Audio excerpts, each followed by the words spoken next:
Inilah Injil suci menurut Markus.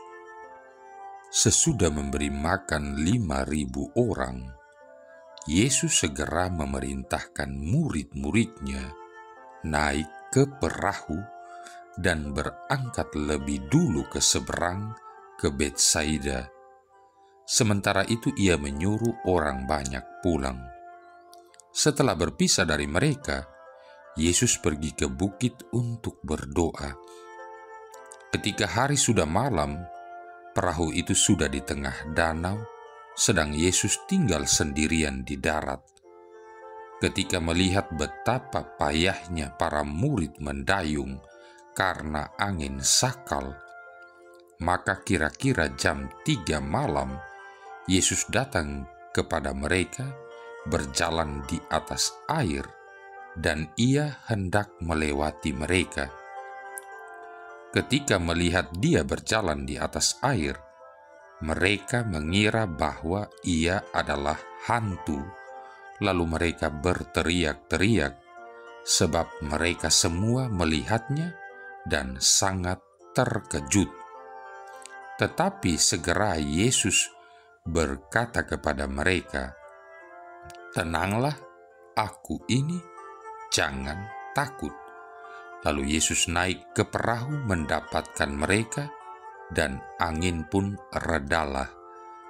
Mereka sangat tercengang dan bingung, sebab sesudah peristiwa roti itu, mereka belum juga mengerti, dan hati mereka tetap degil. Demikianlah sabda Tuhan.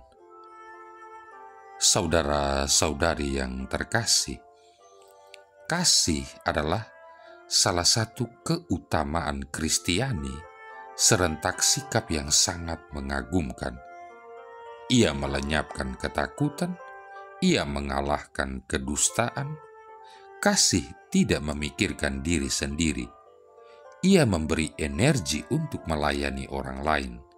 Karena itu, kasih adalah semacam tangga nada yang memberi harmonisasi bagi sebuah irama dalam kehidupan bersama.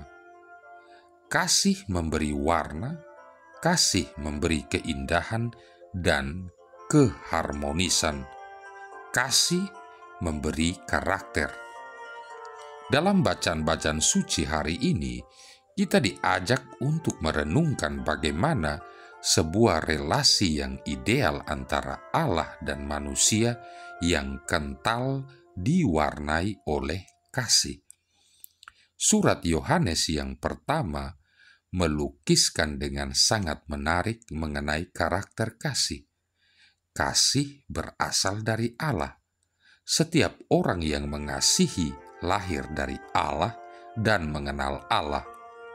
Barang siapa yang tidak mengasihi, ia tidak mengenal Allah.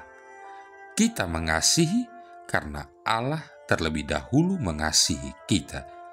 Jikalau seorang berkata, "Aku mengasihi Allah," dan ia membenci saudaranya, maka ia adalah seorang pendusta. Karena barang siapa tidak mengasihi saudaranya yang dilihatnya, tidak mungkin mengasihi Allah yang tidak dilihatnya. 1 Yohanes bab 4 ayat 20. Dengan demikian, kasih adalah sebuah tindakan konkret.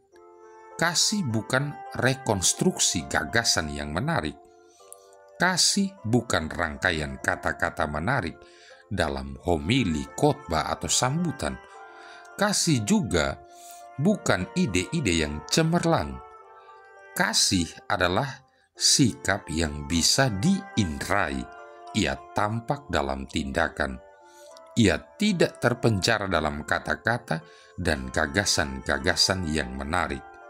Kasih bukanlah sebuah konsep, melainkan praktek hidup yang konkret. Saudara-saudari yang terkasih, dalam bacaan Injil, penginjil Markus menunjukkan kepada kita bagaimana Allah senantiasa hadir dan mengasihi kita dalam perjalanan hidup kita. Allah bahkan digambarkan sebagai pendamping yang senantiasa berada bersama dengan kita dalam konflik serius dari kehidupan kita. Konflik itu digambarkan dengan pengalaman para murid menghadapi angin badai di lautan. Namun, kelemahan manusiawi kita kadang-kadang menyebabkan kita kurang mampu mengungkap dan mengerti arti kehadiran Allah dalam hidup kita. Kita bahkan sering seperti para murid yang menyangka Yesus sebagai hantu dan berteriak-teriak. Mata hati kita kadang-kadang tertutup terhadap kehadiran Allah. Karena itu, kasih Allah seringkali salah kita artikan dan salah kita terjemahkan. Kita sering memandang kasih Allah berdasarkan cara pandang manusiawi kita. Kita bahkan terlampau gegabah menempatkan diri kita sendiri sebagai subjek kasih. Padahal yang menjadi subjek kasih adalah Allah sendiri. Kita hanyalah pelaksana dan penyalur kasih yang Allah telah berikan kepada kita. Dengan demikian, karena kasih itu bukan milik kita sendiri, melainkan pemberian cuma-cuma dari Allah, sehingga kita tidak berhak untuk menikmatinya hanya bagi diri kita sendiri. Karena Allah telah mengasihi aku, maka aku harus mengasihi sesama saudaraku. 1 Yohanes bab 4 ayat 11. Saudara-saudari yang terkasih, dalam beberapa hari ini, liturgi gereja terus memberikan bukti kepada kita guna menunjukkan siapa Kristus sebenarnya. Hari kemarin, kita melihat kuasa Yesus untuk melipat gandakan roti dan ikan. Namun demikian, para muridnya belum juga mengerti walaupun sudah mengalami peristiwa roti itu dan hati mereka tetap tidak peka. Pada hari ini kita menyaksikan kuasa Yesus atas kekuatan alam saat dia berjalan di atas air dan meredahkan angin sakal. Ini adalah Yesus yang sama, yang 2 pekan lalu dalam liturgi digambarkan sebagai seorang anak kecil, bayi tak berdaya di dalam palungan.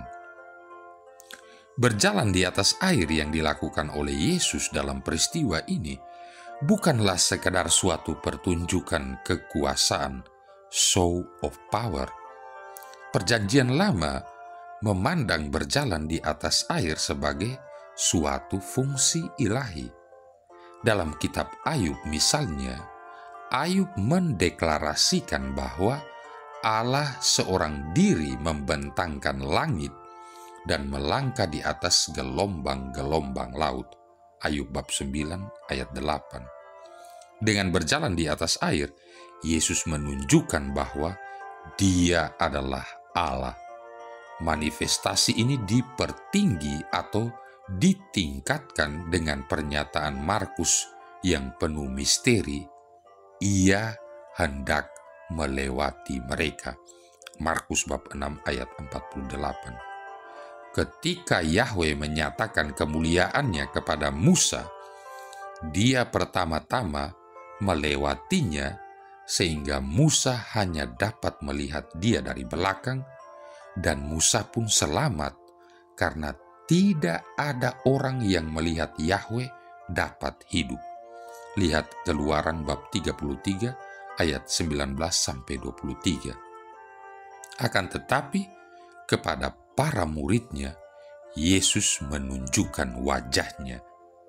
Dengan demikian, tidak mengherankanlah bila kita membaca betapa terkejutnya para murid Yesus ketika melihatnya.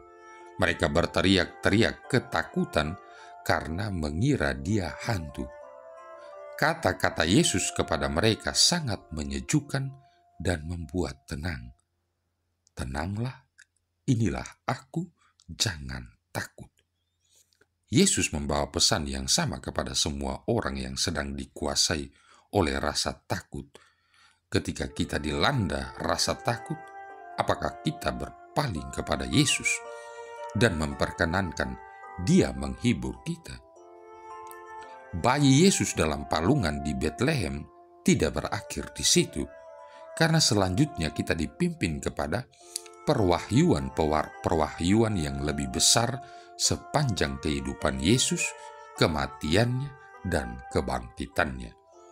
Demikian pula, selagi kita menyerahkan hidup kita kepada Dia dan menaruh kepercayaan kepadanya, Ia akan menyatakan hal-hal yang lebih besar lagi kepada kita. Saudara-saudari yang terkasih, apakah berbagai manifestasi kekerasan dalam masyarakat kita maupun di dunia menakutkan kita? Apakah kita mengalami kebingungan sehubungan dengan masalah keuangan?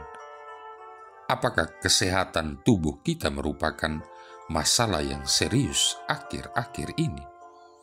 Dalam semua hal ini, marilah kita mengingat kata-kata Yesus, "Tenanglah, inilah aku, jangan takut."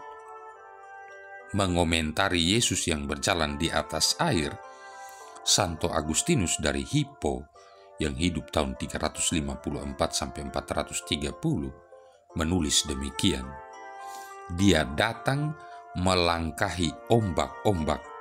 Dengan demikian, Ia menaruh semua gelombang huru-hara kehidupan di bawah kakinya. Hai umat Kristiani, mengapa harus takut?"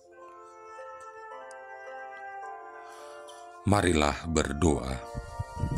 Allah Bapa kami sumber kedamaian, jauhkanlah kiranya rasa takut dari hati kami, dan tanamkanlah sikap kesediaan menaruh cinta kasih kepada sesama, sehingga dengan demikian kami dapat memasuki kedamaian yang dibawa oleh Yesus Kristus Putramu, sebab Dialah Tuhan pengantara kami yang bersama dengan Dikau dalam persatuan Roh Kudus hidup dan berkuasa, satu Allah sepanjang segala masa.